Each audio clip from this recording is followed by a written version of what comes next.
Bonjour à tous et bienvenue. L'étoile montante de la boxe Ronnie Vargas a été tué dans le Bronx le 16 août 2008. Il n'avait que 20 ans et avait un bel avenir dans le noblard. Un homme de 31 ans est aujourd'hui incarcéré. Même en tant que petit enfant boxant avec un groupe de ses amis dans le couloir de l'appartement de son père dans le Bronx du Sud, Ronnie Vargas avait des rêves aussi grands que l'Empire State Building. Même alors, il était clair que Vargas avait le talent et le dévouement pour faire passer sa boxe au niveau supérieur. Avance rapide de 12 ans et toute la formation et la préparation commençaient à porter leurs fruits pour Vargas. Il était une étoile montante. De 2005 à 2007, Vargas a remporté 3 titres consécutifs du Golden Glove Championships dans la division junior des poids moyens et est devenu professionnel à l'hiver 2007. Depuis qu'il est devenu professionnel, Vargas a eu un record de carrière parfait avec 8 victoires dont 6 KO, dont un énorme TKO dans la sous-carte du combat entre Miguel Cotto et Alfonso Gomez à Atlantic City en avril 2008. En tant que type bien aimé et doux du Bronx, il était surprenant et exaspérant pour tous ceux qui le connaissaient d'apprendre que l'émigrant vénézuélien à la voix douce a été tué de sang-froid à 3h30 du matin un samedi d'août 2008. La raison, flirter avec la mauvaise fille.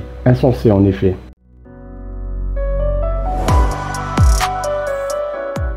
Selon le New York Daily News, Vargas parlait à 2 filles, dont les petites amies étaient à proximité, devant un dépanneur dans la section East Raymond du Bronx. Cela a déclenché une dispute. Vargas et ses amis sont partis dans sa Honda Accord, mais ont été suivis par une voiture blanche, prétendument celle du suspect. Quelques pâtés de maison plus bas, sur Hugh Avenue, le Daily News a rapporté que la voiture du suspect s'est arrêtée et a bloqué le chemin de la voiture de Vargas. Le suspect est sorti et s'est accroché à la fenêtre du siège du conducteur de Vargas, où il a sorti son pistolet et a tiré sur Vargas dans la poitrine. Vargas a tenté d'échapper en conduisant en reculant jusqu'à qu'il finisse par tomber de la voiture et s'effondrer sur le sol. Son ami s'est précipité hors de la voiture et a tenu Vargas tout en appelant à l'aide. Les derniers souffles de Vargas ont été pris dans ses bras. Vargas a été officiellement déclaré mort à l'hôpital Saint-Bernabas. Une vidéo de surveillance montrant l'attaque et un suspect de 31 ans a été arrêté quelques heures plus tard. Malheureusement, Vargas est le dernier exemple d'athlète professionnel ciblé par la violence sans raison particulière. Les athlètes universitaires de l'université Duquesne et de l'université de Miami, ainsi que l'ancien arrière défensif du Bronco de Denver, Darren Williams, sont d'autres exemples.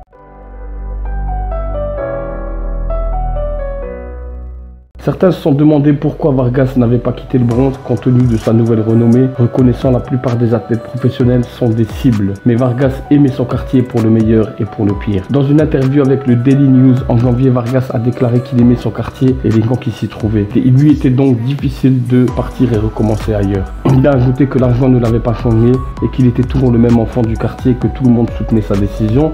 Jusqu'à ce que quelque chose comme ça se produise. Le père de Vargas, Germán Vargas, a réagi en disant qu'il voulait que le suspect soit condamné à mort. Selon son manager Pat Lynch, qui a dirigé une carrière de boxeur comme Arturo Gatti, Ronnie Venezuela Vargas, qui avait 20 ans, devait combattre dans la sous-carte de la même année de Germain Taylor contre Jeff Lassie le 15 novembre 2008. Merci à tous d'avoir suivi la vidéo. Comme d'habitude, si la vidéo vous plaît et pour le référencement YouTube, je vous demande le petit pouce bleu, le petit commentaire qui va avec et l'abonnement si ce n'est pas déjà fait. On se retrouve très vite pour une nouvelle vidéo. Prenez soin de vous, de vos proches et vive la boxe.